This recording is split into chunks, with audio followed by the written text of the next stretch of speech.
Dans un stade plein à craquer, quand tout le monde retient son souffle avant un tir dangereux, il y a un homme que les projecteurs oublient parfois, jusqu'au moment où il sauve tout. Ce n'est ni un attaquant, ni un milieu créatif. C'est le dernier rempart. À Paris, ce rôle porte un nom, Donnarumma. Grand, calme, impressionnant, il transforme la peur en espoir en une fraction de seconde. Chaque plongeon, chaque parade, chaque face-à-face gagné rappelle une chose. Un grand club a besoin d'un grand gardien. Et parfois, ce gardien devient le véritable héros du match sans marquer le moindre but.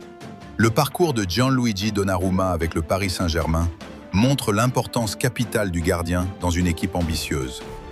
Arrivé avec une grande réputation après son sacre européen avec l'Italie, il devait prouver qu'il pouvait s'imposer dans un club où la pression est constante. Donnarumma a souvent répondu présent dans les grands rendez-vous. Ses arrêts réflexes, sa taille rassurante et son sang-froid dans les duels ont permis au PSG d'éviter plusieurs défaites.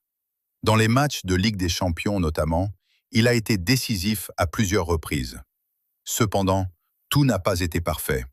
Certains matchs ont montré des hésitations dans ses sorties ou des erreurs de relance. Ces moments ont alimenté les critiques, car à ce niveau, la moindre faute peut coûter très cher. Malgré cela, Donnarumma reste un pilier de l'équipe. Il progresse dans sa communication avec la défense et dans son jeu au pied, indispensable dans le football moderne. En somme, Donnarumma à Paris incarne le talent, la responsabilité et le potentiel. S'il gagne encore en régularité, il peut devenir l'un des gardiens les plus marquants de l'histoire du club. Abonne-toi, like, laissez un commentaire pour ne rien rater.